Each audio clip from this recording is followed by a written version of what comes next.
This is ABC 15 Mornings. Only on ABC 15, a coronavirus vaccine being tested right now in the Valley. So what are the results so far? And how soon could we see this one available to everyone?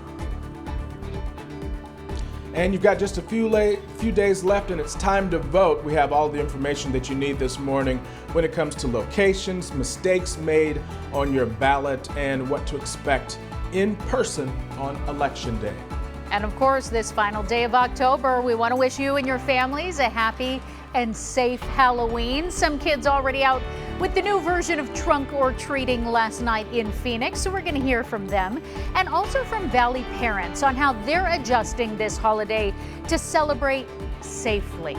We say good morning, 6 o'clock, all ready to kick off your weekend. I'm Nohelani Graff. And I'm Mark Thompson, social distancing from home. And I was telling meteorologist Iris Hermosillo, I've been kind of playing roulette with the thermostat because I'd have to crank on just a touch of heat in the morning to knock that chill down, then not have it on at all during kind of the afternoon hours. But then as it would heat up a little bit, kicking the air back on again. So I know all three settings it has been a struggle, that's for sure. We've been opening the windows, letting that cool air in. The windows definitely have to close by sunrise because it does start to get chilly. So Saturday's forecast today is going to continue to be very similar to that. Maybe you can hold off one more day on turning the air back on, but it's true, you might actually need it later this week. So it's a nice morning in the 60s. By noon, we'll be in the 80s. It's going to stay partly cloudy, and then later this afternoon warming into the upper 80s. It's going to be warm, will remain dry though despite the cloud cover, so it will feel very similar to what we experienced yesterday. 63 degrees right now in the Phoenix metro. We've got a few cooler temperatures out there in our outlying valley cities, and we've got a light breeze around 7 miles an hour blowing out of the southeast this morning. So I'll talk about what we can expect with the rest of your weekend planner, because things will get warmer and also breezier tomorrow. So that's coming up in your most accurate forecast. All right, Nohe, thank you so much. Breaking news overnight. One person seriously hurt after a shooting near Guadalupe and McClintock. Officials tell us that they found a man with multiple gunshot wounds in that area. Police say that they believe that that man was involved in some sort of fight. The suspect fled the scene. So far, police are not releasing any more information on that incident. Now, police, they're also investigating reports of a shooting in Laveen. Officers responding to a scene near South 51st Avenue and Baseline Road just before 2 a.m. Our crews on scene say that it looks like that there was some sort of party going on before the police showed up. We're working to get more information on any injuries or arrests at this time. Let's get to the very important Your Voice, Your Vote, and new this morning. Maricopa County Recorder Adrian Fontes tweeting out on his personal account that we surpassed our 2016 total turnout yesterday. This, of course, as the early voting period continues through the end of the weekend. As of Friday, more than 1.5 million people in Maricopa County have voted early, and we do expect to get an updated number later today. The United States Postal Service working hard to deliver your ballots before Election Day. This has been a big issue. The Postal Service says that carriers, they will collect mail on Sunday in some places and gather it early on Monday and Tuesday. Also announced Friday, carriers will be required to check every residential box for outgoing mail. The Postal Service has approved overtime hours for such tasks. On Tuesday, a federal judge issued a set of orders to force the USPS to work harder to deliver ballots on time. It's, of course, been a leading topic this election, the U.S. reaching another grim milestone when it comes to the COVID-19 pandemic. The country passing 9 million cases yesterday. Remember, it's only been 2 weeks since the country hit 8 million. States across the country continue to break daily case count records, and 9 of them are reporting their highest numbers ever. The Institute for Health Metrics and Evaluation at the University of Washington School of Medicine has warned states must reimpose mandates. If they don't, they say it is likely that COVID will kill more than 500,000 people in the U.S. by mid-January. And this morning, ABC 15 is learning that COVID-19 models don't predict past the very next week when it comes to predicting COVID-19 here in Arizona. Now, we requested some models from the Arizona modeling team that's made up of researchers from across Arizona, but the Department of Health Services gave us models that don't show any prediction past next week. We're told that the modeling team is still very active, but it's unclear if there will be a new model or when we could see it. The team is gathering its thoughts about how they would build the next model. I don't want to say that we don't know how. I would just say that it's more complex than the original model was. There are some other public models out there, but this research team focuses just on Arizona, and the Department of Health says that models are only one tool in their toolbox, and they're focusing on more real-time data. Another COVID-19 vaccine trial is ramping up right here in the Valley, and it's showing some promising results. Only ABC15 Zach Crenshaw is taking you behind the scenes to look at when it could be ready for everyone. An AstraZeneca vaccine trial is in phase 3. Right now, at the end of October, things are ramping up with the goal to have it ready by the end of 2020. So what does that look like locally? Well, this Phoenix location is trying to sign up 50 people every day for the next 30 days. Those 1,500 Arizonans, just a fraction of the 33,000 Americans needed before scientists say it's safe for you at home and millions of others across the globe. You keep hearing about it from politicians. We are on track to have the first safe and effective coronavirus vaccine before the end of this year. The vaccine must be free. But for months, they've been putting the cart before the horse. We want to make sure we're giving the safest vaccine in the world to everyone. Dr. Thomas Field is a principal investigator for the AstraZeneca vaccine trial here in the Valley. They've done over 10,000 patients already and found it to be very safe. It's one of at least 3 phase 3 trials happening in the Valley. It's been working great. I got no complaints whatsoever. Pfizer and Moderna also making progress. We will not cut corners. We have the world's best experts looking at this. If, or rather when, a vaccine is available, It obviously doesn't cure or get rid of the coronavirus. it will be a game changer in getting things back to A new normal life without masks and maybe not have to do as much in the way of social distancing as much. the timeline dependent on science, not politics. So hopefully within about 2 months, probably the first of the year, you'll have enough data, enough information to say, is this at least 50% protective? And that's what they're looking for. Doctors know the vaccine won't be perfect, and not everyone will take it, but it's our best option if we want 2021 to be a year where our smiles can finally be seen. People socializing again, it's imperative. Now, the trial is still looking for volunteers. You can sign up online, and we have more information on ABC15.com. Zach Crenshaw, ABC15, Arizona.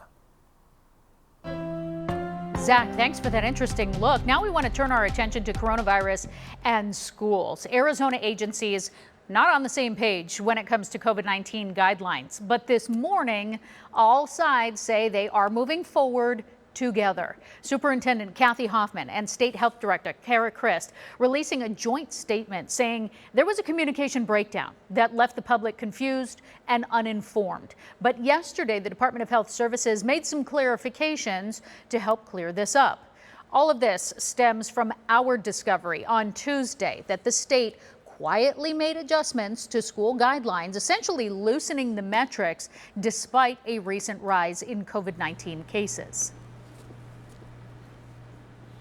And spikes in coronavirus cases putting a hold on some high school football games while other districts are canceling entire seasons of high school athletics. Tulsa and Union calling off all remaining football and volleyball games in that district. The district saying that they reached substantial spread this week in 2 of the 3 benchmarks and that all of their schools will remain in online learning mode through December. Meanwhile, Perry High School in the Southeast Valley canceling their varsity football game last night and the one planned for next Friday after a player tested positive for COVID-19. A total of 35 football players now being told to quarantine for the next 2 weeks. Time now 6:09. Let's get a check on that most accurate forecast. So here's what you can expect as we move through the weekend. It's going to remain partly cloudy today, more so in the second half of the day. It will be breezy tomorrow, and then the 90s return to head into the start of November. And we will stay dry despite the cloud cover today. So here's that weekend planner for you. We're in the 60s this morning, 80s by noon, and peaking in the upper 80s. After sunset, we start to drop back down into the 70s and 60s overnight. Tomorrow, a little warmer hour by hour. We'll be in the 80s, upper 80s by noon, and then we'll warm into the 90s, but we will have some breezes to go along with those slightly warmer temperatures. Remember, if you're an allergy sufferer, then ragweed and cenopods are still at a medium level, so you may notice that sneezing and itchy nose. I will have more on that most accurate forecast. I'll have your evening forecast for you tonight coming up in just minutes. All right, Noe, thank you. Sounds like a great weekend to get outside and enjoy Halloween while social distancing, of course. Up next, some creative Halloween events happening today in the Valley. Plus, how ASU is preparing for their big season opener, which is now just 1 week away. Can't wait. Thanks for watching ABC15 Arizona, streaming 24/7 on Roku and these streaming devices.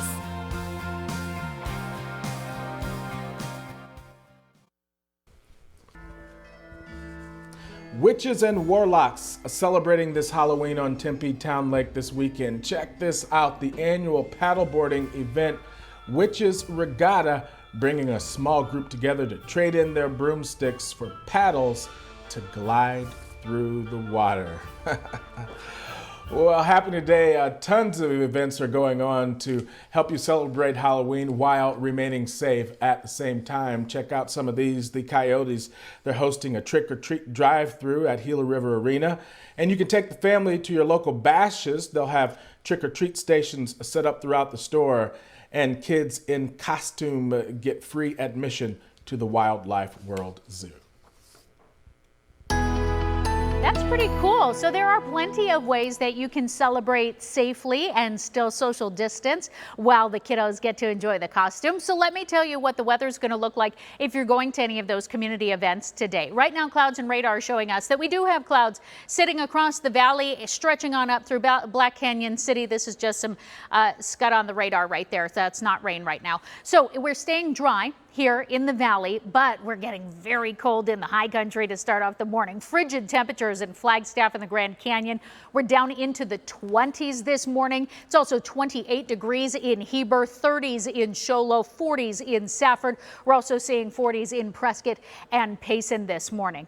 We're actually about 3 degrees warmer in Prescott right now. We've evened out here in the valley. It's 5 degrees warmer in Gila Bend than it was 24 hours ago, but the temperature is down in Casa Grande, Safford, and Tucson. So here in the valley right now, at this point, this is what it looked like yesterday morning. We were in the 50s yesterday, and we are again today in Levine, Ahwatukee, Chandler, and Gilbert. We're in the 50s in Santan Valley and also Maricopa, but we're in the 60s already in Peoria, Glendale, Mesa, and Cave Creek. This morning, once we all get into the 60s, we'll stay there through about 9 o'clock. Then we warm into the 70s, linger in the 70s for a little while until we hit lunchtime, and then we're warming into the 80s and climbing into the upper 80s. 88 degrees for most of the valley today, a few exceptions, 87 in Ahwatukee, 85 in Anthem, 86 in Cave Creek, but everybody is above the average for this time of year, which should be 83 degrees. So this is the beginning of a warm-up that we'll see take us through the weekend and into next week.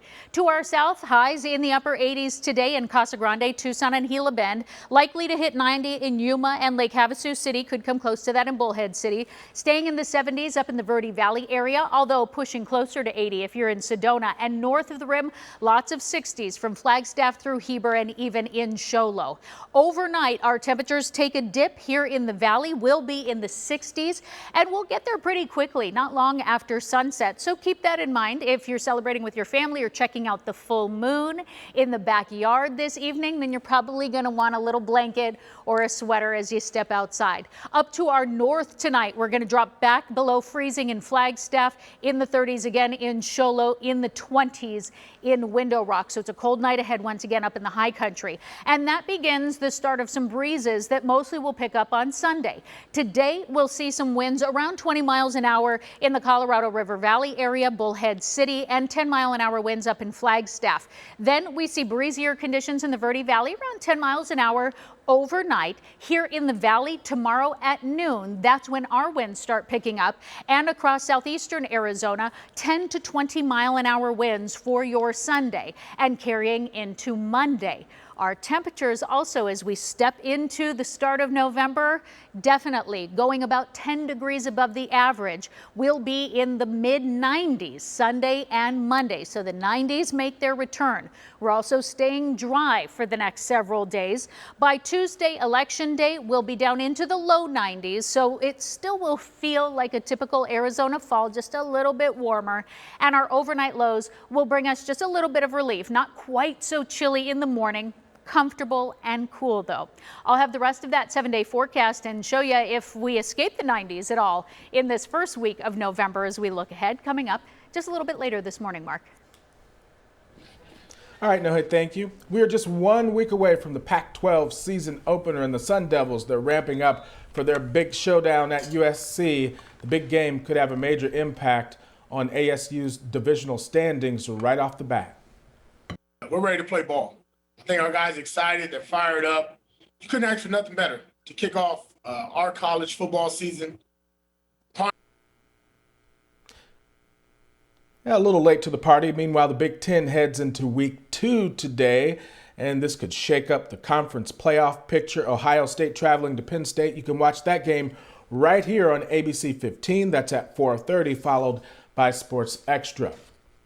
6:18 now on your Saturday morning. Still ahead, one major issue that you'll see on your ballot on Tuesday, the legalization of recreational marijuana for adults. But what can you expect if Prop 207 actually passes?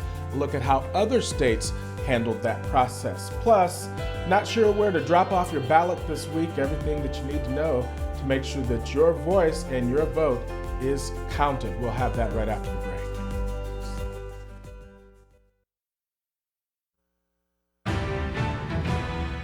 Well, the final countdown is on as we look toward Election Day. This is your last full weekend if you want to vote early before we head into the work week. So joining us this morning is Erica Flores from the Maricopa County Elections Department. Erica, thank you so much for making some time for us this morning.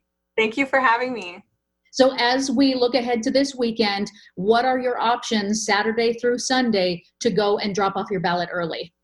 We do have great drive-through drop-box locations that are open this weekend all the way to Election Day. We partnered with sports facilities and other community organizations to be able to use their parking lots so that we can have those drive-through drop-box locations. And then we also have drop boxes that are in other buildings and in other locations. And then we have vote centers that are open this weekend as well. And all of those vote centers, they have safety measures in place. We worked closely with the Department of Public Health for Maricopa County to implement those safety measures.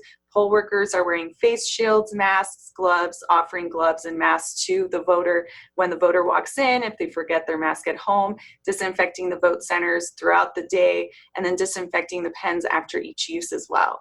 All told, about how many voting centers will be available this weekend?